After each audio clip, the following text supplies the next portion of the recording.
Right, so our group had Rhetoric Society Quarterly, better known as RSQ. I'm going to give a little bit of background of the journal first. So RSQ focuses exclusively on issues involving rhetoric. Coming from its mission statement, its aim is to gather and disseminate the current knowledge of rhetoric and to identify those lacuna where research needs to be done. It generally includes issues of rhetorical history, theory, pedagogy, criticism, and feminism. RSQ also publishes work that features and advances multidisciplinary work.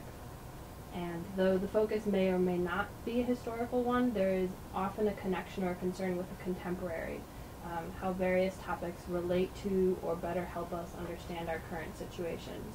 So often the authors set themselves up as either expanding or re-seeing a particular topic. The targeted audience of RSQ is a wide but a professional one, including not only members of the field of rhetoric and composition, but also historians, communication scholars, philosophers, political scientists, and others who work with rhetoric in their scholarship. RSQ is sponsored by the Rhetoric Society of America and has been in operation since 1968. It receives about 120 submissions per year, but its acceptance rate is about 12 to 15%. Overall, looking at the journal across 12 years, the journal seems pretty stable.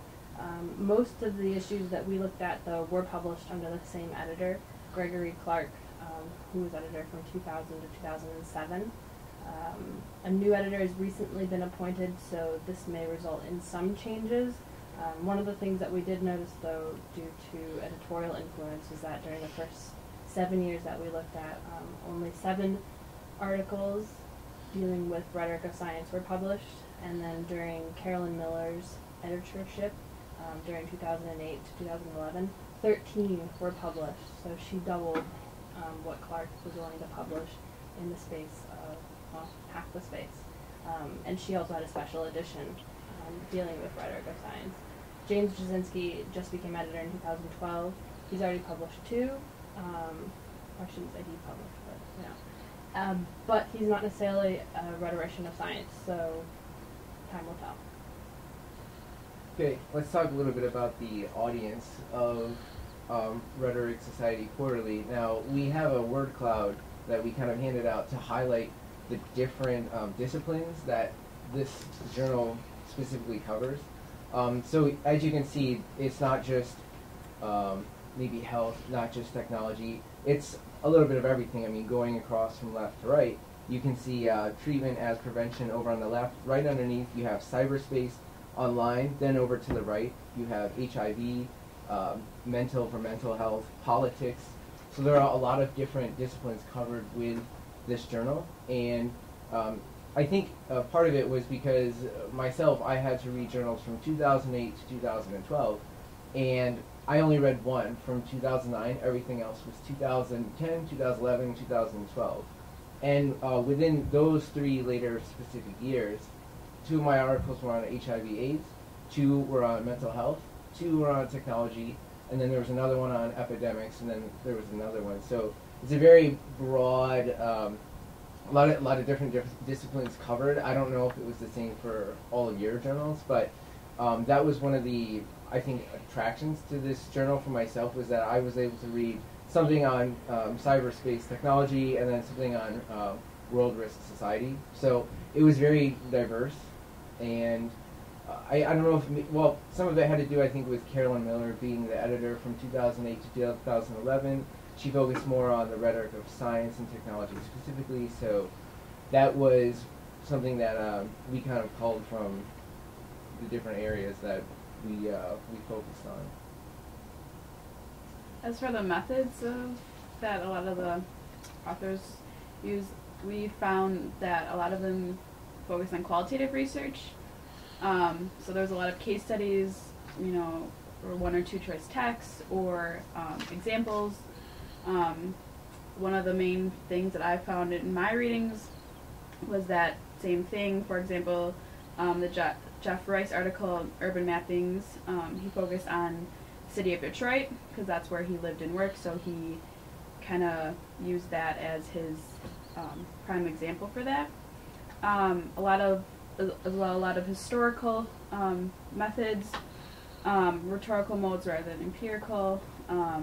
Yeah, just because, as she said before, they focus on a lot of this rhetorical history, so that's where that comes in.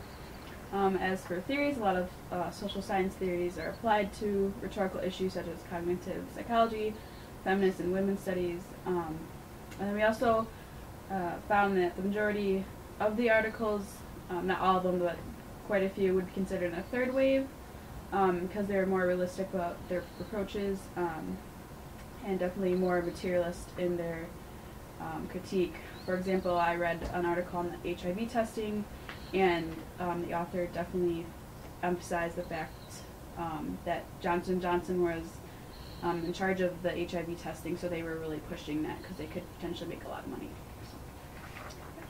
And for me, one of the recommendations I would make would be the Ekaterina Haskins article, Between Archive and Participation, Public Memory in a Digital Age. It was really cool. She traced this project, traced the process of a project, trying to gather all these pieces of history and whatever digital pieces about September 11th. So I thought that was really interesting, especially because we just passed the 11th year anniversary. So. The article that I would recommend is called From Viruses to Russian Roulette to Dance, a rhetorical critique and creation of genetic metaphors. This is by Grandwall and Landau. In this article, they do a qualitative study of the metaphors that the public uses to describe and discuss genetics and genetic issues. And they found that the three most common metaphors that the public uses relates genes to disease, to bombs or fire, and to gambling. So their kind of argument is that the science community and the public are using very different metaphors to talk about genetics, and that many of the common metaphors are not actually, they say, very useful for improving public knowledge or public health.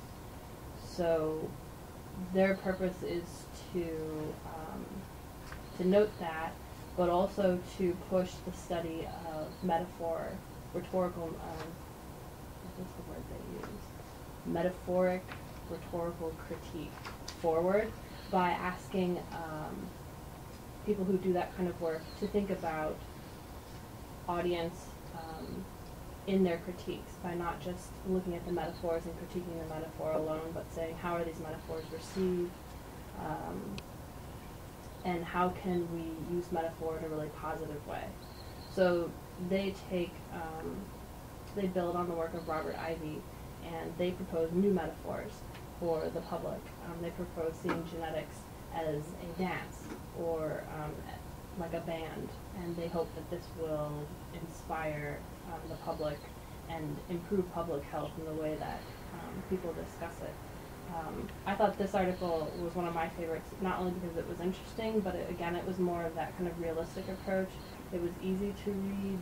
It wasn't filled with like linguistic jargon, and it critique, but it, again, like they call for, it does really positive work in terms of offering something that might actually be useful in improving other people's lives. The article that I chose was from 2009. It was actually the oldest article that I read. It was by Jeremiah Diehouse. It's called The Cyberspace Incrementum, Technology Development for Communicative Abundance. And what I liked about this article specifically was that it took a historical approach to analyzing the rhetoric that the sort of brainchild behind virtual reality used to promote his project. So if you've ever heard of VR, ML, virtual reality modeling language, well, Mark Pesce, this guy, is the one who sort of developed it, and the article focuses on these really interesting rhetorical approaches he takes to promoting the project, getting the press and the public to get excited about the project. And I like that by taking a historical approach, you can sort of wrap your head around these actual events that happened and sort of understand why it worked, and then initially why it worked, and then why the project fizzled out, why it essentially failed, because I don't think any of us are using virtual reality right now in our lives as much as maybe Mark Pesce thought we would by this point. So I thought it was just a really, really simple yet really interesting article to read. Not as much jargon, and very effective.